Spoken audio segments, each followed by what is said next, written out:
explicar. Es toda una novedad la cuestión, primero, de defensa de los usuarios y los consumidores. Que un juez entienda esto también es muy meritorio porque en realidad la disparidad de situaciones entre un banco y un cliente que encima es estafado es terrible, digamos. Entonces la justicia viene primero a hacer justicia respecto al caso en concreto. El fallo es un fallo extenso, bien planteada la acción, porque lo que se plantea es una nulidad del contrato del préstamo bancario. Claro. Técnicamente es un mutuo bancario. Bueno, se plantea la nulidad de esto, pero obviamente con el acompañamiento de todas las pruebas. Es decir, hice la denuncia por la estafa, me dieron este dinero que yo no lo pedí, este dinero fue transferido a una tercera cuenta y todo lo hizo personas en principio desconocidas, pero claramente tienen vinculación con el banco porque si no, no tendrían acceso a esa plataforma informática. Sistema, claro. Exacto. Entonces, el punto es que está bien planteado, es un caso que va a ser paradigmático, de hecho la página oficial del Poder Judicial de Corrientes lo toma y lo difunde a partir de su oficina de prensa. Y bueno, esto va a condicionar también a que otros jueces vayan por el mismo camino, entendiendo que el usuario y el consumidor deben ser las personas a las que se le debe dar una protección especial frente a estas situaciones, obviamente, con delincuentes amparados con esto de la pandemia, ¿no? Ahora, ¿cómo este cliente del banco se enteró de este préstamo? Porque hay personas que no tienen el aplicativo o no usan home banking. ¿O en cuánto tiempo él se enteró de lo que estaba sucediendo? Para por ahí, ¿no?, que uno tengan en cuenta qué hacer en estos casos, ¿no? Cómo revisar, Sí. cómo ver.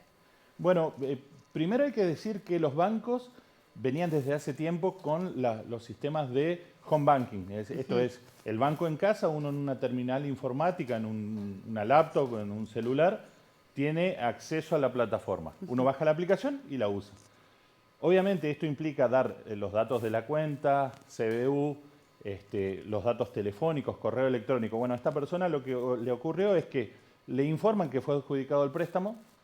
Obviamente no todos controlamos todos los días el correo electrónico, a eso iba. porque el banco cumple en informar que se le otorgó el crédito, y luego el banco le avisa que va a comenzar a hacer los descuentos del crédito que se otorgó.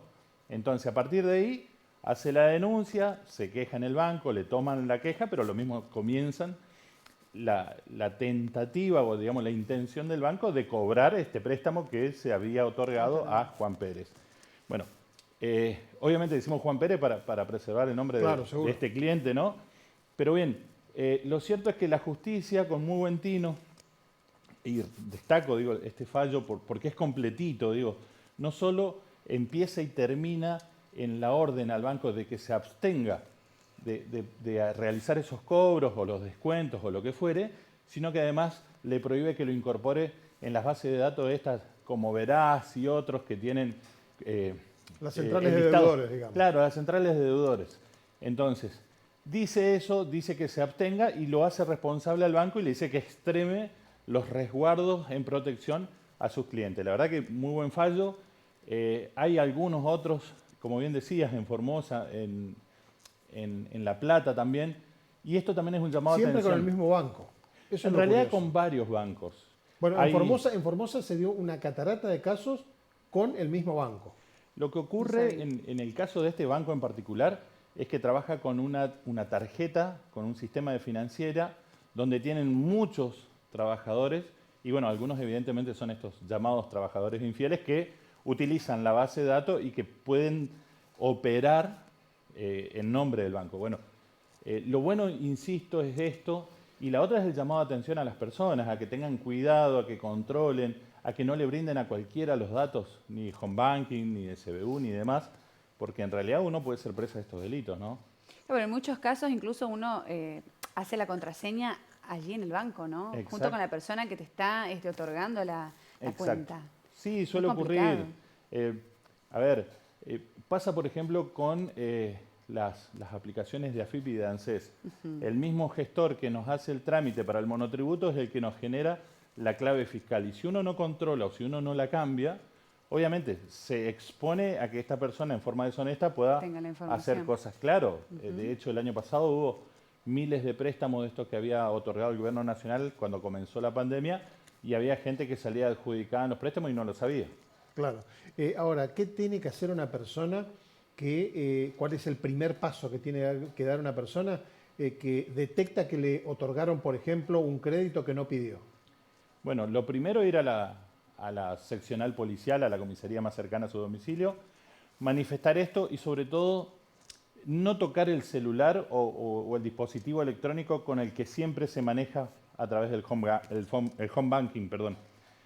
Digo por qué, porque muchas veces, y ocurre con otros delitos, estafas, con los scratches y demás, donde uno por ahí borra la información y se dificulta la pericia. Entonces lo que conviene es, la Policía de Corrientes tiene un departamento de delitos complejos que se dedica a esto, tiene peritos informáticos que trabajan para ellos, el Poder Judicial tiene su propio equipo de peritos, y conviene hacer la denuncia, resguardar la información y sobre todo tener el celular o la laptop o la notebook disponible para ofrecer como prueba que se haga la pericia y que se detecte la maniobra.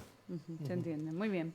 Ahora, en los casos, por lo menos, no sé cómo será el caso de Goya, pero porque no he tenido acceso al expediente, pero en los casos de Formosa, por ejemplo, el dinero, en la mayoría de los casos, en casi la totalidad de los casos, fue transferido a cuentas de distintos bancos en Córdoba. Sí, hay otra forma, otra mecánica que se utilizó todo el año pasado y bueno, tratan de seguir haciéndolas. Aparecieron estas tarjetas de débito recargables. Sí. Hay varias, digamos, y de hecho en Instagram y en Facebook aparecen las publicidades. Dice, usted solo tiene que bajar la aplicación, genera sus datos, nosotros le mandamos un plástico. Bueno, son cuentas que muchas veces son imposibles de seguir porque si bien están autorizadas por el Banco Central, no están monitoreadas. Digo, una cosa es una cuenta sueldo del Banco de Corrientes, en este caso, que es oficial, o del Banco de la Nación Argentina, y otra cosa son estas entidades bancarias que trabajan en formato 100% virtual. Entonces, ¿qué es lo que ocurre? Digo, se otorga el crédito a una cuenta blanqueada, legal de una persona y de ahí se transfiere a una de estas, que obviamente se la abre, se extrae el dinero y se la elimina, entonces claro, es mucho más dificultoso hacer la investigación. Y lo otro que siempre decimos, digo, utilizar el servicio, para eso está la policía, tienen personas idóneas al respecto, y hacer los reclamos. O sea, la justicia está habilitada y de hecho lo hizo en este caso. Muy bien, Bueno, bien. está bueno saber también que estamos protegidos en ese sentido, ¿no? Porque uno por ahí, no solo estafas en el banco, hay estafas telefónicas, estafas virtuales. Miles. La semana pasada estábamos hablando también de las telefónicas que son bastante complicadas. Lo que pasa es que hay... Esto técnicamente se llama phishing, que es suplantar la identidad de una persona, de un tercero. Bueno, esto ocurre a menudo, hay gente, a ver, han ocurrido casos de personas muy conocidas que X personas terceros que no son ellos o que no están autorizados por estos, hacen perfiles truchos, suben imágenes. Hay gente conocida, mujeres muy conocidas que supuestamente estaban ofreciendo servicios sexuales, pero que en realidad eran terceros. Claro. Que se dedicaban a esto. Fotos, sí. La tecnología tiene muchas cosas buenas, pero se presta para cuestiones como esta y bueno, hay que extremar los cuidados, obviamente. Entonces, primer paso, hacer la denuncia penal, digamos. Sí o sí. Y el reclamo ante el banco. Claro, y no brindarle los datos particulares a nadie, digo, porque uno por ahí confía en alguien que dice que tiene muy buenas intenciones y no lo hace. Claro, sí. A ver, uno resulta hasta un poco odioso, pero no es mala medida decir yo de cuestiones de banco no hablo por teléfono. Exacto. No Es lo mejor. Me llaman del banco, no, discúlpame, por teléfono no atiendo nada del banco. Antes que me olvide, y que fue muy común el año pasado, salían versiones de supuestos créditos de ANSES y Sí. había personas que se hacían pasar, obviamente con una tonada similar a la bonaerense o porteña, y que hablaban muy bien y que manejaban el lenguaje que era muy fácil de utilizar para engañar a las personas, y muchos abuelos han tomado créditos de ANSES Es cierto. en virtud a darle datos a estas personas que dicen ser agentes o gestores de ANSES o de AFIP. Así es. Doctor Arreguín, muchísimas gracias por el conocimiento dado acá y por explicarle un poco a la gente cómo hacer para enfrentar este tipo de situaciones. Gracias a usted por la invitación y bueno, a sus órdenes. Muy bien. Bueno. El doctor Juan Arreguín entonces contándonos aquí en T5 Central cómo hacer para enfrentar este tipo de estafas que se están haciendo tan común últimamente en nuestra región. Lamentablemente, ¿no? Así es. Vamos a una pequeña pausa aquí en T5. Recuerden nuestro mensajero 3794-050747. Ya tenemos algunos mensajitos, vamos a estar leyendo después de la tanda. Y nos encuentran en las redes sociales como T5 Central, tanto en Facebook como en Instagram. Pausa cortita, quédate que ya venimos.